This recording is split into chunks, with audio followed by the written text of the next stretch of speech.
Hey, we're Saints. Happy Friday. We're crazy over here, Gregory. Glad to have you beautiful people in. Father Chris here. Welcome to the Way of the Warrior Saint. We love you beautiful people. Look, he's crazy. Boy's insane. We've been talking about the answer to the question, one word, what do you want more of in life? What are you seeking, to be, to become, to acquire? What do you want more of in life? And say it in one word.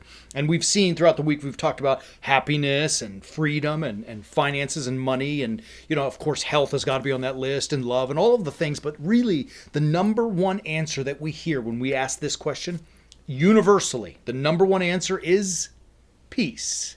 And you think about peace when you hear the word, like the first image that comes in your mind, peace and like the absence of war. And certainly that's a part of peace. Biblically speaking, the word peace, which we get from the Hebrew shalom, right? This heavenly shalom, it means that things are as they are supposed to be. That's what peace means, right? So obviously an absence of war contributes to things being as they should be, because we're not supposed to be like a train wreck blowing things up, right? So peace is that things are as they are supposed to be, as God designed them to be. This is what peace means. And yet we feel often so frequently in this life, which we spent in the entire week last week talking about, is chaos is everywhere and striving to pull from us our peace. And part of that is because we ain't looking in the right places. Part of that peace that we are seeking to find is, or let's say it like this, part of the peace that we are seeking and not finding is our responsibility, because we're not looking in the right places. We are not looking to Christ. We're looking to the stuff of the world. Now you may say, well, of course, Father Chris, that's like a cliche thing that a priest should say in teaching, but yet we still do it. So why is it cliche? Probably because teachers have to say it over and over. Why do we have to say it over and over? Because we're still looking in the wrong directions, right?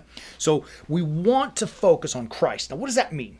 What does that mean, and how do we do it? I'm going to give you the answers to those questions to wrap up this week.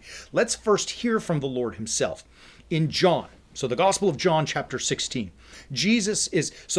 John 13 through 18:1, that whole section is often referred to by scholars as the Book of Glory. And basically, it's Jesus' long speech or monologue at the Last Supper right before he's captured and taken to the cross. And beautiful. The whole thing, you know it, but read it again and again and again. It's beautiful. In chapter 16, he's talking about his impending death. He's foretelling his death, and he says, you're going to scatter. All of you are going to leave me alone. But don't worry, I'm not going to be alone because the Father is with me. And then he says this, to that point about the Father being with him, he says the following in 16:33. I have said this to you, that in me you may have peace. In the world you have tribulation, but take heart, I've overcome the world. Listen to it again. I'm telling you this thing about me being not alone because the Father will be with me, so that you have peace. Because in me, says Christ, is peace. The world has chaos.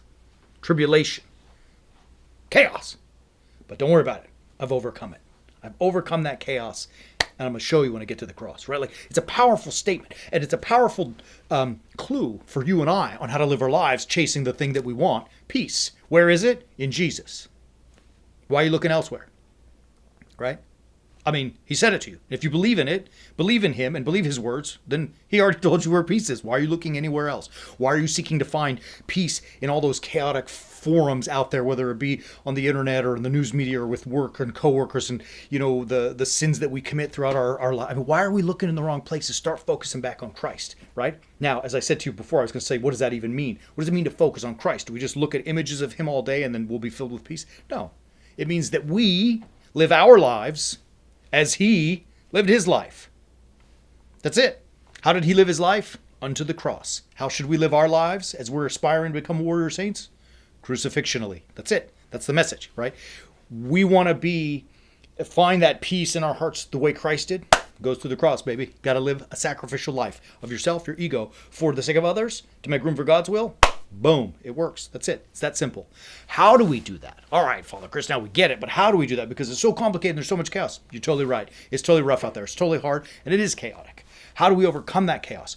We overcome that chaos by entering a certain path, walking, if you will, down a certain road, a certain way.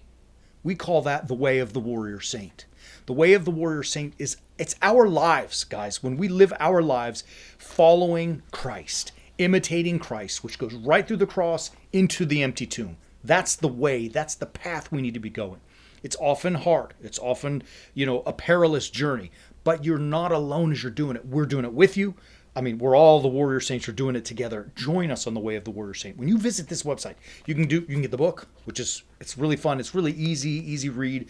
We wrote it deliberately so that it was accessible to help us. You can also subscribe to our online subscription service, The Way of the Warrior Saint, where you find teachings similar, maybe even a little better than the book itself, where we are learning how to become men and women, boys and girls, people of all ages, all heights, all weights, all colors, all thoughts, to follow Christ to the cross, through the cross, into the empty tomb. It's not easy, but you don't want it to be. You're looking to be exceptional.